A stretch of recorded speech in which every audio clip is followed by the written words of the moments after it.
Kenal, aku Ica. Di sini aku penyintas kanker serviks stadium 2A awalnya.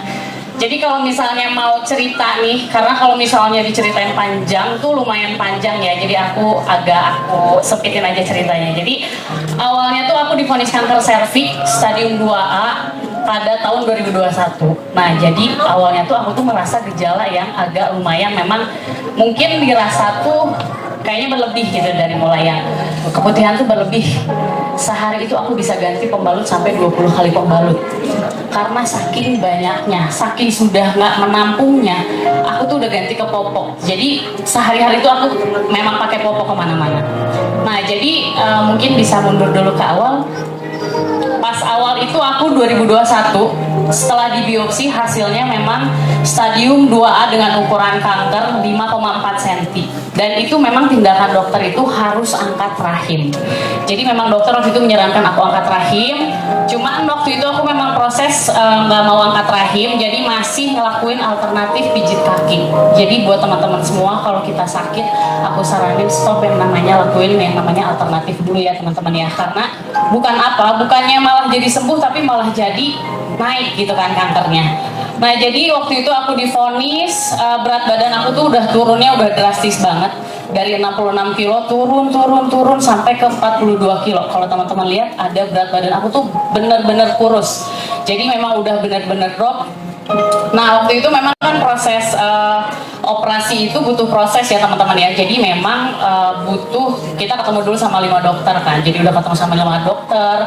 Terus hasilnya ternyata harus udah dioperasi. Cuma aku mundur waktu itu karena masih yakin yang namanya alternatif ini bisa berhasil nih gitu kan. Ternyata pas begitu di ruang operasi yang aku udah siap operasi dan aku stop alternatifnya, ruang operasi itu dokter langsung bilang ada 2 kemungkinan. Kalau stadiumnya nggak naik, kita akan angkat rahim. Tapi kalau stadiumnya naik, itu tetap operasi tapi tidak angkat rahim. Nah, aku berharap waktu itu memang angkat rahim ya teman-teman ya. Ternyata di ruang operasi dokter tuh bilang kalau stadium aku naik, jadi stadium 2A itu jadi 2B, dan itu nggak boleh angkat rahim. Jadi hanya operasi pemindahan indung telur, karena waktu itu aku masih usia 39. Jadi katanya nggak boleh kalau yang namanya radiasi itu kan memang sangat kuat ya. Jadi harus dipindahin indung telurnya karena takut gosong. Karena kalau gosong itu auzubillahi bisa sampai lewat katanya. Ya sudah, akhirnya di situ aku udah pasrah, udah nggak tahu harus ngelakuin apa lagi.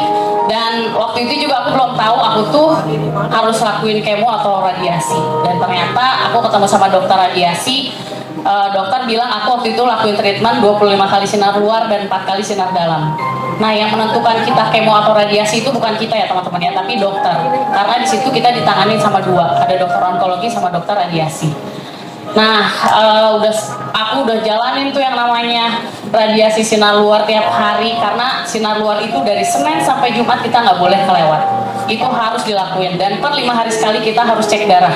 Kalau HB-nya turun, kita nggak boleh yang namanya lakuin radiasi, karena memang radiasi itu nggak terasa apa-apa tapi berefek setelahnya. Jadi kalau misalnya teman-teman tanya apa sih efeknya, jadi area belakang dan depan itu akan gosong nantinya, tapi itu akan hilang dengan sendirinya. Nah, akhirnya aku kan tadi 1 tahun keputihan berlebih ya teman-teman ya. Pada saat radiasi sinar ke-7, aku tuh waktu itu si keputihannya stop. Aku kira udah nggak akan keluar lagi dong keputihannya gitu. Tapi ternyata muncul gejala baru. Aku waktu itu keluar flek. Jadi kayak flek tuh kan kalau misalnya kita habis haid tuh kan darahnya darah coklat ya. Tapi kalau ini keluar darahnya darah seger gitu.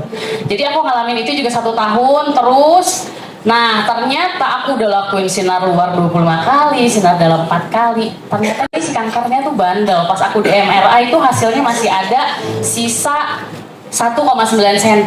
Dan aku tuh harus melakukan angkat rahim lagi.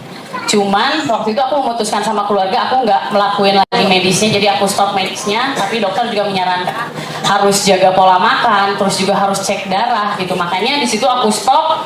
Jadi aku kurang lebih 1 tahunan aku jalanin medis, dan 6 bulan itu aku melanglang buana masih balik lagi ya, lakuin lagi alternatif, segala aku lakuin.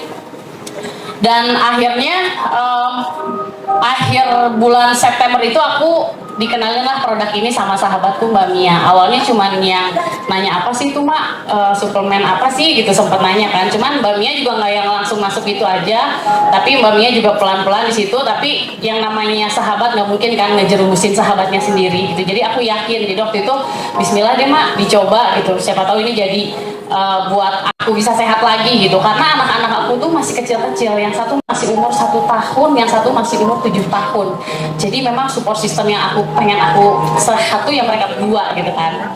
Nah akhirnya aku tuh udah mulai konsumsi. Jadi konsumsinya tuh awal Oktober masih konsumsi 1 suba 1 utsu, dan ternyata hari ketiga ada yang namanya healing crisis teman-teman. Jadi healing crisisnya tuh pas hari ketiga aku keluar darah lumayan banyak.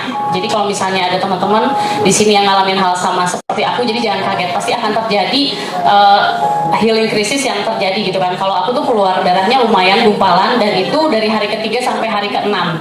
Dan hari ke-7 itu aku langsung si keputihannya, darahnya itu stop, tapi belum dinyatakan sehat. Karena aku kan cek nih sebelumnya tuh aku mungkin sebelumnya Mas ada hasilnya, jadi aku cek September hasilnya masih jelek, terus bulan Juni masih jelek gitu kan. Nah aku kan ngerasa udah mulai agak enak nih, karena kalau teman-teman di sini yang ngerasain sama seperti aku kena kanker, yang namanya mau minum nggak enak, makan nggak enak, tidur nggak enak.